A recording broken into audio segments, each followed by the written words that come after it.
Assalamualaikum warahmatullahi wabarakatuh. Hamdan wa syukranillah wassalatu wassalamu ala rasulillah wala hawla wala quwata illa billah.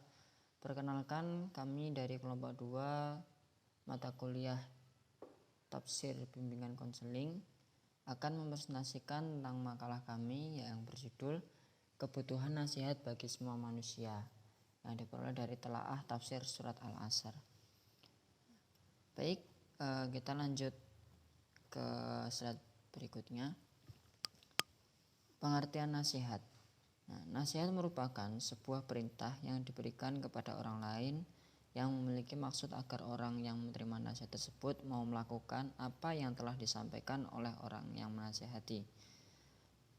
Nasihat merupakan bagian yang penting dalam kehidupan. Jadi pentingnya sebuah nasihat, yaitu nasihat itu sebuah perintah yang diberikan oleh Allah Subhanahu wa taala kepada manusia-manusia. Jadi itu diperintahkan kita untuk menasihati. Dan nasihat merupakan bagian yang terpenting di dalam kehidupan. Dapat disimpulkan bahwa nasihat adalah sebuah bentuk memberi sebuah pertolongan dengan bentuk memberi pesan atau masukan kepada seorang untuk melakukan sebuah perihal yang diinginkan oleh penasihat. Adanya sebuah usaha menasihati merupakan salah satu bentuk ukhuwah Islamiyah berbentuk ukhuwah insaniyah. Jadi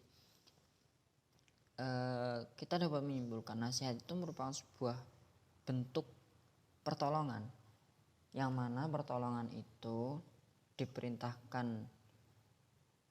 dari Allah dan itu dilaksanakan kepada sesama makhluk hidup, khususnya manusia. Jadi kita di dalam hidup kita harus saling menasihati kepada sesama, menolong. Dalam artian menolong itu ya kita sama makhluk hidup kan, karena kita makhluk sosial. Kita perlu yang namanya tolong menolong sebagai bentuk ukhuwah Islamiyah dan berbentuk ukhuwah insaniyah. Baik, kita lanjut di slide berikutnya, yaitu hubungan nasihat dengan Quran surat Al-Asr. Kita akan membahas nasihat. Itu kita ambil dari Telaah Tafsir Surat Al-Asr. Berikut ini bunyi dari setiap ayat dan Al-Asr. Yang pertama, wal asri, demi masa, innal insana lafi khusrin, sesungguhnya manusia berada dalam kerugian, illal ladzina amanu wa amilus solihati wa tawassaw bil haqqi wa tawassaw bis sabr. Mohon maaf.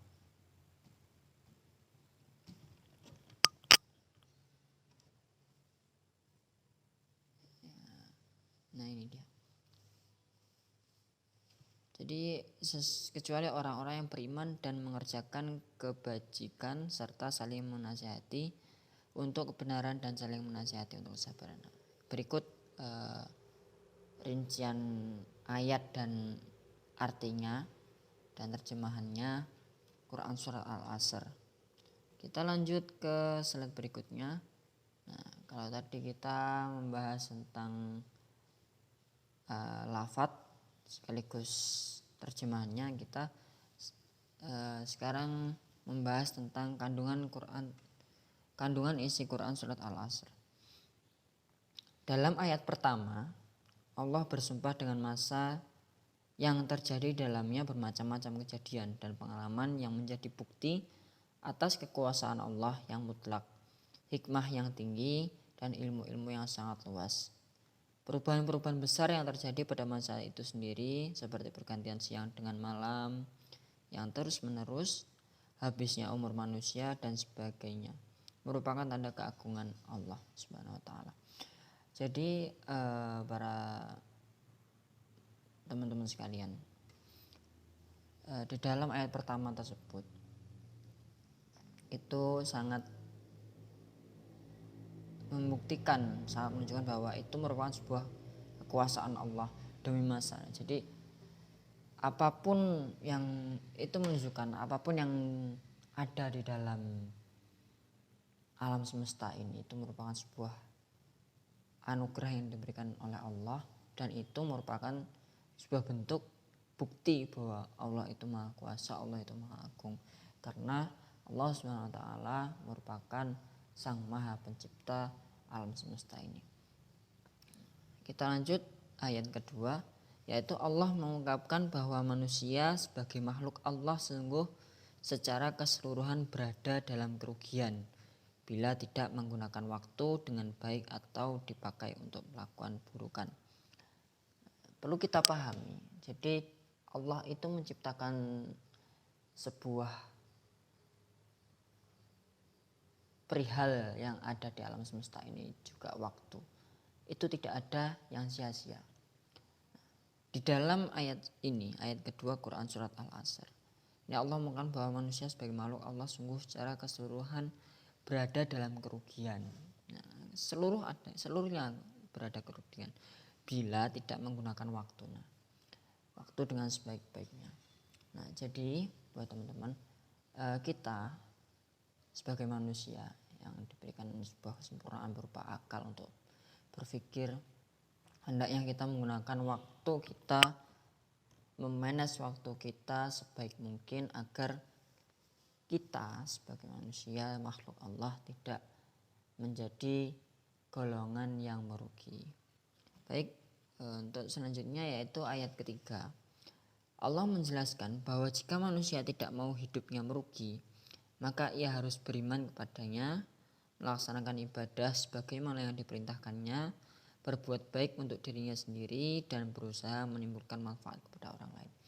Nah, jadi teman-teman sekalian yang saya sayangi, dalam ayat ketiga ini Allah merincikan lagi sebuah lanjutan dari ayat kedua, yaitu dalam menjelaskan bahwa manusia tidak mau hidup merugi, maka ia harus beriman kepadanya, melaksanakan ibadah yang diperintahkan, dan berbuat baik diri sendiri.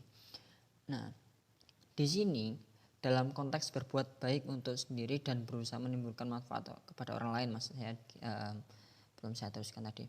Nah, itu merupakan sebuah bentuk perintah untuk kita saling tolong menolong. Nah, contohnya kita sebagai konselor itu kan kita tugas intinya dari inti seorang konselor itu yaitu membantu seseorang atau klien atau orang-orang yang memiliki masalah, untuk kita bantu untuk mengeluarkan atau mohon maaf untuk mencari jalan keluar mereka dari masalah-masalah yang mereka hadapi. Jadi dalam konteks ayat ketiga itu, ketika surat Al-Asr itu sangat berpacuan sekali, maksudnya kita sebagai keberadaan seorang konselor, yaitu kita sangat berada dalam konteks ayat ketiga ini. Jadi saling menolong, berbuat baik untuk diri sendiri, dan berusaha menimbulkan manfaat kepada orang lain. Nah, semoga apa yang kita tolong, apa yang kita lakukan pada orang lain itu merupakan sebuah bentuk kemanfaatan untuk orang lain.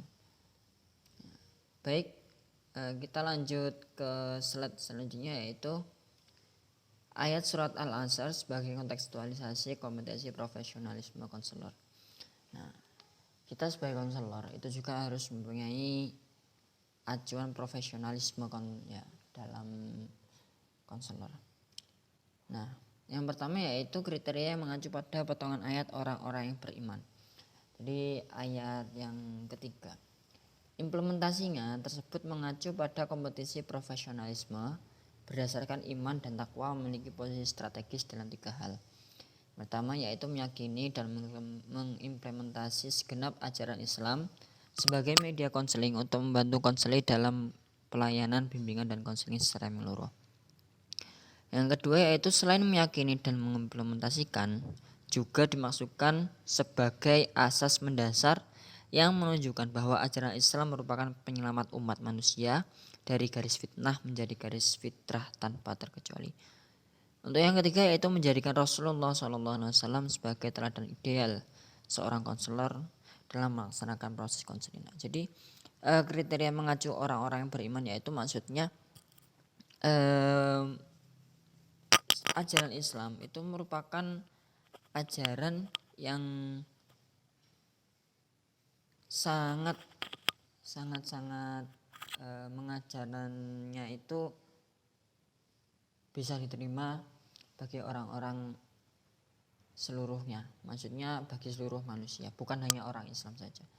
Nah, itu yang pertama. Jadi implementasinya, semua ajaran Islam itu merupakan sebuah media bagi konseling. Jadi dalam proses konseling itu ada yang namanya media. Media-media itu sebuah implementasi dari ajaran-ajaran Islam, yang mana hal tersebut menjadi pokok dasar dalam melaksanakan proses konseling. Nah, yang kedua itu tadi merupakan penyelamat umat manusia. Nah, dari implementasi ajaran-ajaran Islam, nah itu mempunyai tujuan bahwasannya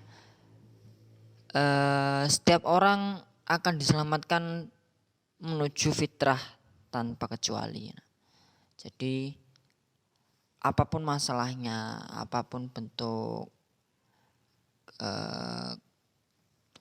beban dalam hidup itu sudah diajarkan bagaimana cara menyelesaikan di dalam ajaran Islam. Untuk yang ketiga yaitu menjadikan Rasulullah SAW sebagai teladan ideal. Nah, maksudnya ini berpacuan untuk seorang konselor ya. Jadi seorang konselor itu juga harus memiliki sebuah pribadi yang baik di dalam menjadi seorang konselor yang benar-benar dia siap untuk memberikan bantuan kepada orang lain. Jadi dan Rasulullah SAW merupakan orang sosok yang baik untuk dijadikan panutan bagi seluruh umat, khususnya umat Nabi Muhammad SAW.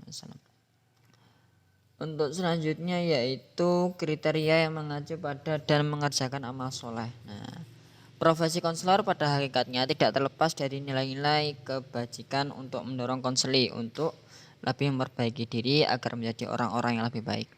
Nah, jadi profesi konselor itu sebuah itu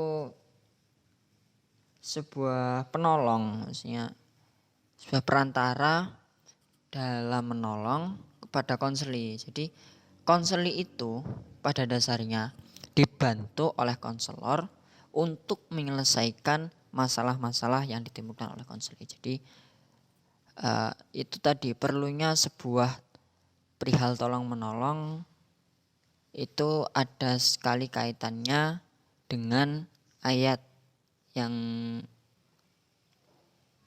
kriteria mengacu pada mengerjakan amal soleh ini. Untuk yang selanjutnya yaitu kriteria yang mengacu pada saling menasihati supaya mentaati kebenaran, yaitu memberikan sebuah ajakan atau sebuah penyelesaian masalah yang ada pada diri konselor. Nah, jadi tugas seorang dari konselor itu saling menasihati supaya mentaati kebenaran. Nah, itu merupakan sebuah pembuktian bahwasannya konselor itu merupakan seseorang yang membantu seorang klien dalam menyelesaikan atau mencari jalan keluar, yang mana jalan keluar itu yang sangat sekali dibutuhkan oleh konseli dalam mencapai keberhasilan atau keluar dari permasalahan yang ditimbulkannya. Jadi seperti itu. Baik, untuk selanjutnya yaitu kriteria yang mengacu pada saling menasihati supaya menetapi kesabaran, yaitu konselor berupaya menasihati konseli agar sabar dalam menghadapi permasalahan. Jadi tugas dari konselor juga yaitu selain kita memberikan arahan-arahan jalan keluar, kita juga sebagai konselor hendaknya kita harus menasihati kepada konseli atau klien itu untuk tetap sabar dalam menghadapi masalah dan meyakinkan bahwasannya setiap permasalahan pasti akan ada jalan keluar selagi kita mau berusaha, selagi kita mau mencari, insya Allah Allah akan memberi jalan keluar tersebut. Nah, terus selanjutnya yaitu kesimpulan dan saran. Kesimpulan, nasihat merupakan sebuah perintah atau memberikan pesan untuk mengajak ke jalan kebaikan atau jalan keluar dari permasalahan yang dihadapi oleh manusia. Proses bimbingan dan konseling merupakan sebuah salah satu bentuk pemberian bantuan kepada seorang dan tercantum di dalam Quran Surat Al-Asr. Bimbingan dan konseling merupakan sebuah bentuk kepedulian sesama umat manusia, khususnya bagi umat muslim. Saran dari kami, terdapat banyak keterbatasan kekurangan yang dimiliki oleh penulis dalam membuat materi ataupun menyampaikan materi. Perlunya sebuah presentasi, maksudnya perlunya sebuah penambahan referensi bagi teman-teman sekalian, khususnya agar dalam keilmuan ini menjadi lebih baik lagi, menjadi lebih bagus lagi. Nah, baik, cukup sekian presentasi yang dapat disampaikan, kurang lebihnya mohon maaf. Wallahul muwaffiq ila aqwamit thoriq. Wassalamualaikum warahmatullahi wabarakatuh.